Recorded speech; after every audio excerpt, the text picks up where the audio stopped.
Where I come from, would I have called you a hillbilly? If you had of, it would have been something very natural, but I would have probably kicked your shins or something. No, actually. 30. He'll be in then. Who? My husband. You were anxious to talk to him, weren't you? I don't like to be like everybody else. I've often made this statement that I would never stoop so low. Because it's like I'm a human being. Tribute to him by doing that on stage? It's more catharsis. It's catharsis. Barbara Walters is currently entangled in several conspiracy theories, with recent developments suggesting a more serious implication for her. And now Dolly Parton has entered the narrative, shedding light on her perspective and accusing Barbara of engaging in questionable activities as a handler. So let's get started to know how Barbara is allegedly handling this industry. Dolly Parton is undeniably a national treasure, celebrated for her saintly demeanor and remarkable generosity in contributing to charitable causes. Few individuals can match the authenticity of this country singer, who has consistently embraced her true self. Despite occasional attempts to discredit the iconic 9 to 5 inches singer or downplay her achievements, Parton effortlessly asserts herself with Southern charm, a gracious smile, and a timeless sense of class that outshines those who attempt to undermine her. And I stumbled to the kitchen for myself a cup of ambition. A notable instance of this dynamic unfolded on national television when Barbara Walters, renowned for her incisive interviews and penchant for posing tough questions to celebrities, attempted a take-no-prisoners approach with Dolly Parton. Contrary to Walters' expectations, this strategy backfired, as Parton defied the stereotype of an ill-educated individual from the Tennessee mountains, which Walters seemed to assume. Parton not only displayed eloquence, but also remained unfazed by the probing questions posed by Walters.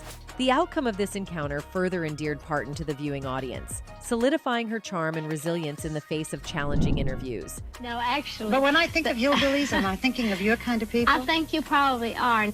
The people that grew up where I was were the ones that you would consider the little Abner people. In 1977, Dolly Parton had already solidified her status as a bona fide country star, boasting a discography of nearly 19 studio albums, multiple awards, and a rigorous touring schedule to promote her music. As she geared up to release her 20th album, Here You Come Again, Parton's team saw an opportunity for national exposure to introduce her to a broader demographic and boost album sales. This led to her scheduled interview with Barbara Walters. Walters, known for her assertive reporting style, initially adhered to her trademark approach. However, the outcome of the interview surprised viewers, revealing the beautiful, kind, funny, and genuine persona of Dolly Parton. The exposure from this interview, coupled with Parton's undeniable talent, contributed to the immense success of Here You Come Again. It marked a pivotal moment in Parton's career as she transcended into a crossover talent, making her presence felt on the pop scene. Dolly, did you look like this when you were a kid? Not quite. I mean, you didn't have the blonde wig, but when you went into school, when you were 11, 12. The potential success of this strategic move might have been jeopardized had Walters succeeded in undermining Parton's career during the interview. From the onset of the interview, it was evident that Barbara Walters had a singular objective: to portray Dolly Parton as a fool before a national audience.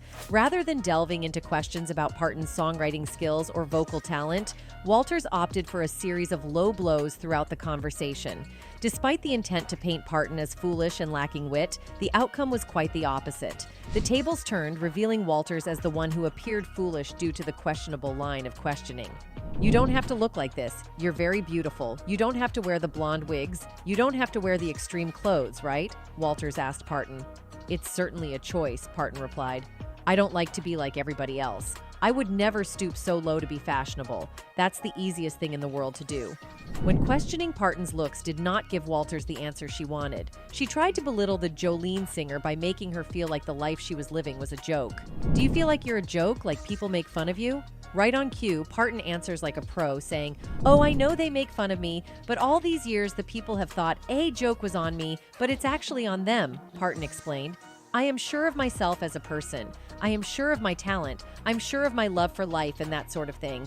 I am very content. I like the kind of person that I am. So I can afford to piddle around and diddle around with makeup and clothes and stuff because I am secure with myself." while Walters would ask questions about whether Parton's body was real or a result of having plastic surgery, and other questions that were just downright inexcusable, it was perhaps asking if Parton was a hillbilly that ranked in the most despicable comments of the interview. "Dolly, where I come from, would I have called you a hillbilly?" Walters asked. "If you had have, it would have been something very natural," Dolly said with a laugh.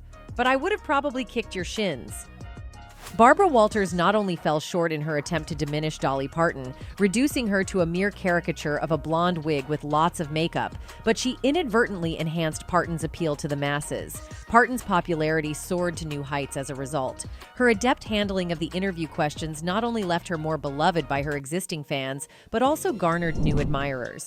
We were very proud people with a lot of class. It was country class, but it was a great deal of class, and most of my people were not that educated. In gracefully putting Walters in her place, Parton demonstrated the same dignity and grace that the world has come to associate with her. For existing fans within the country world, this interview deepened their affection for her, while newcomers instantly became lifelong admirers. Even today, fans rally to Parton's defense whenever this interview is revisited, underscoring the lasting impact of her poise and authenticity. "Barbara Walters is the least classy person in this interview," one Reddit user said. "Dolly is a gem." A second user commented, "Nothing but respect for Dolly Parton in everything. She is a national treasure." Every single question was from a disparaging pointed attack on Parton's character, a third Reddit user stated. Yet to me, Walters has always been an obvious joke of a mouthpiece, just a constant fountain of lies and narrative-twisting BS. Undoubtedly, Parton has carved out a prominent reputation for herself over the past few decades. Despite numerous interviews, any one of which could have left her jaded, she's skillfully turned the tables, endearing herself even more to her audience. This is precisely why Parton's fan base spans a diverse range of individuals, all united in their unwavering support for her, whether it involves rectifying past injustices or standing by her side in the face of any future challenges. One of them wrote, "Even though I am not a huge country fan, I do love Dolly's songs. Honestly, I think the reason why she is such an intergenerational hit is her kindness. She really is so kind, and her honestly reflects in her actions and songs, and it makes it impossible to not love her." Another person added, "Nothing but respect for this awesome woman. Her story isn't tragic, it's unbelievable. She is an absolutely self-made woman. She had to create her own word and made it acceptable to everyone else just to survive. She is an absolute idol for me. Even I play and listen to metal."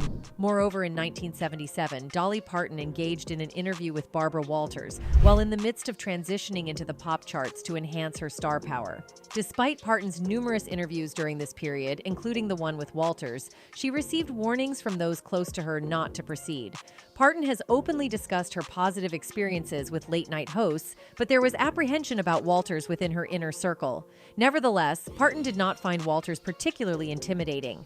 "When I decided to do my first Barbara Walters special, a lot of people warned, 'Oh, you're crazy to do that. She'll chew you up and spit you out,'" Parton wrote in her book Dolly, My Life and Other Unfinished Business. Nothing could have been further from the truth. Barbara is a very insightful person. Once she realized I was real, that my insides weren't as phony as my outsides, she got completely into it. Parton joked that she thought Walters might not have taken her entirely seriously. Still, she was happy she got to say her piece. "I told Barbara Walters during that first special that I wanted to be a superstar," she wrote. "I'm sure a lot of people thought I was full of it. I think Barbara was even humoring me a little bit. But when I look back at it, everything that I told her came true. I never doubted any of it myself, from the time I was a dreamy little kid. I guess that is the definition of faith." She believed that this incident allowed viewers to get to know her personality. "Before that special, I think a lot of people were curious about me, but didn't quite know what to think," she wrote. "Just like Barbara, they found out I was real and took me into their hearts." Because of this, Parton said that she would always appreciate Walters. "That special did incredible things for me, and I have gone back to do others," she wrote. "Barbara and I have always had a mutual respect and admiration, and I'm sure that will continue." However, this thing developed a negative aspect for Barbara, and there are many incidents where she behaved questionable. In the entertainment industry, women have been increasingly vocal about their experiences, pulling back the curtain on the less glamorous and often unsettling realities of Hollywood. Unfortunately, not all of these revelations receive the serious attention attention they merit, a fact underscored by the struggles faced by Corey Feldman. Despite his earnest efforts to speak out against the and exploitation he endured in the industry, his claims were frequently overlooked or dismissed. Undeterred, Feldman tenaciously persevered, ultimately finding a way to bring the truth about his experiences into the light. And Marty Weiss was a guy who'd been kidnapping me since I was 11 years old. He was part of the science fiction awards or whatever it was. Many hopeful actors envision Hollywood as the pinnacle of their aspirations, but the harsh realities of the industry have come to light in recent months. Several celebrities have bravely shared unsettling experiences, shedding light on the darker aspects of Hollywood. These revelations have sparked conversations and, in some cases, led to public criticism. He was literally just like a stalker, hanger-on dude that basically got into my life because he worked for the Saturn Awards and was trying to give me an award. So he called me up. Corey Feldman's revelations about his Hollywood experiences have not garnered the attention they warrant. Rising to fame as a child actor with his notable role in the 1985 film The Goonies, Feldman has faced the disturbing reality of inappropriate behavior, not only from figures within the industry, but also within his own family. His experiences shed light on the darker facets of Hollywood that many young actors may encounter. So by Goonies, I started to lose a little bit of it, and then by Stand By Me is where I came into my... Were you already doing coke on Stand By Me? No, hell no. Okay. Commencing his acting journey at the tender age of 3, Corey Feldman entered an industry where a child, due to their young age, cannot provide informed consent or grasp the full implications of such a career. The responsibility of making these decisions often rests on the parents, and it is evident that Corey's mother recognized the potential financial gains associated with her child's career. This early immersion into the entertainment world would profoundly shape Corey's life, exposing him to the challenges and darker facets of Hollywood. Because my mom was doing it with somebody on the set of The Lost Boys. Okay. This hot little Asian woman who I was sitting there one night because I was falling asleep and I was depressed. At the height of Corey Feldman's career, he presumably amassed a significant income. However, Feldman has claimed that his mother exploited his earnings, shedding light on a prevalent issue among many child stars in the entertainment industry. In response to such challenges and the necessity to safeguard their earnings, some child stars, including Corey, have pursued legal avenues to emancipate themselves from parental control. These efforts have played a role in enhancing working conditions for child actors over the years, prompting the industry to become more attuned to the rights and well-being of young performers. I was a little frustrated, how am I going to do this? How am I going to stay up all night? And this little Asian lady comes up to me and she's like, hey, you should just do what your mom does to stay awake. And I was like, what's that? And she's like... In the 1980s, there was less awareness and knowledge among actors, especially young ones, about how to protect themselves from potential and exploitation in Hollywood. Corey Feldman's experiences during that era served as a cautionary tale for future generations of actors entering the industry. You know, when you get to those ages, all of a sudden they start treating you more like you're an adult, right? And the work code still applies. In 2013, Corey Feldman took a courageous step by releasing a memoir in which he detailed the mistreatment he and his co-star Corey Haim endured at the hands of powerful men in Hollywood. According to Feldman, these occurred when they were just 11 to 13 years old. I was like, oh, okay, well, she makes it sound so easy and harmless, I might as well. If my mom's doing it, how bad could it be, you know? Corey Feldman's revelations about the and exploitation he faced during his career, particularly during his childhood years, were not limited to his experiences in Hollywood. He also shared that his struggles with substance in later life were, in part, a result of the trauma he endured during those difficult years. We did it, we had fun. It was like, you know, we were talking, we were sitting in this girl's apartment. She takes me out driving. She taught me how to drive a stick shift high on. And during one of his interviews, he said, I can tell you that the number one problem in Hollywood was and is and always will be Nobody talks about yet. It's the big secret. Corey Feldman's decision to speak out and potentially reveal the names of those who harmed him and Haim.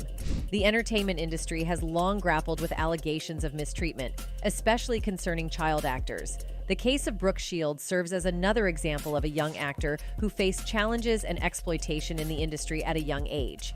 It highlights the need for greater awareness and protection for child actors to ensure their well-being and prevent A. Feldman's willingness to shed light on these issues has sparked important conversations and may lead to changes in how the entertainment industry addresses and prevents A and mistreatment, especially among its youngest members. You freeze. You're in shock. I mean, children aren't supposed to handle that sort of stuff. Corey has been revealing alleged dark activities within Hollywood from the outset. However, as it became apparent that he was becoming increasingly outspoken, certain individuals within the industry began to suppress his voice, preventing him from further disclosure. One of those individuals was Barbra Walters. They do not want me saying what I'm saying right now.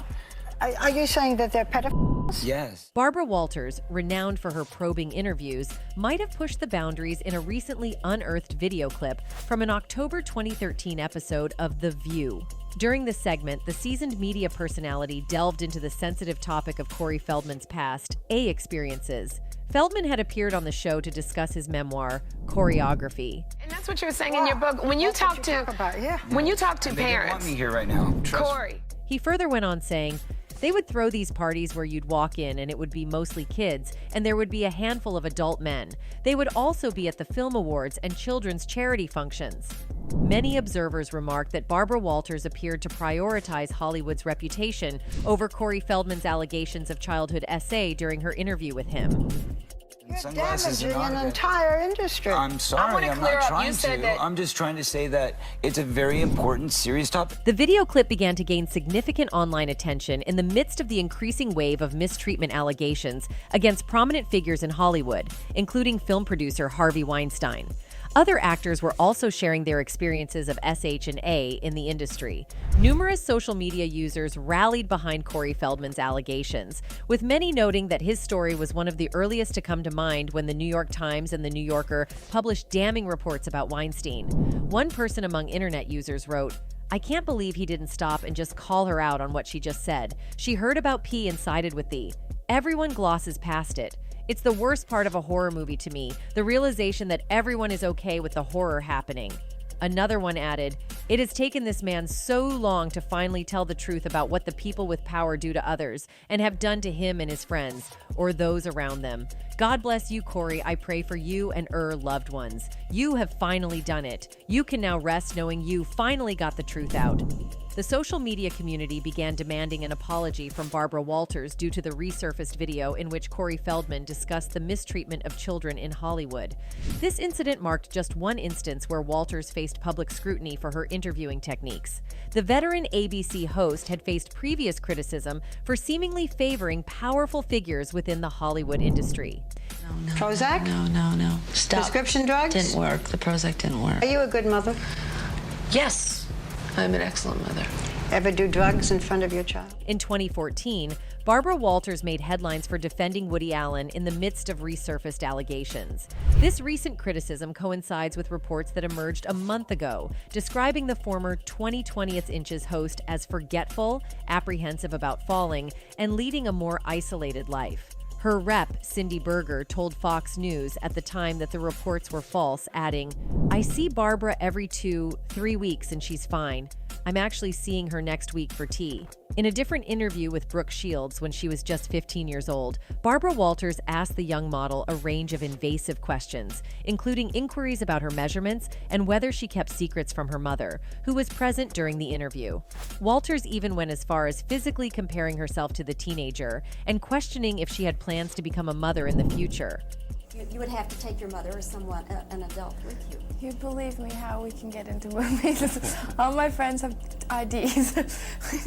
Exactly, and that's the point. Expressing her discomfort, Shields found the situation perplexing and stated in an interview, "It's practically criminal. It's not journalism." Barbra Walters, known for her assertive interviewing style, faced backlash in 2000 for repeatedly questioning Ricky Martin about his S orientation. The singer felt violated by the experience. In a 2000 interview during the height of Martin's fame with the success of Livin' La Vida Loca, Walters persistently inquired about persistent rumors regarding his S orientation. Despite Martin consistently denying the rumors, Walters continued probing the topic, drawing criticism for her approach. Fans also believe that Barbra has always violated her guests. One person wrote, "You're damaging an entire industry." Wow, Barbra. Like movies are more important than children's safety. That people can be R and A just as long as Hollywood's protected. No empathy at all in these interviews. There's keeping a professional distance in these things, and then there's just being cold. And she seemed cold in all these. Another one added, "Barbra Walters was so rude and condescending. She insulted so many people. Maybe she felt better about herself by putting others down." And yes, she was an expert at blaming others, the public, her assistant, etc., for having to ask the hard questions. Oh, please, excuses, excuses. She definitely was a full-grown mean girl her entire life. That's it for today. See you in the next video. Until then, goodbye.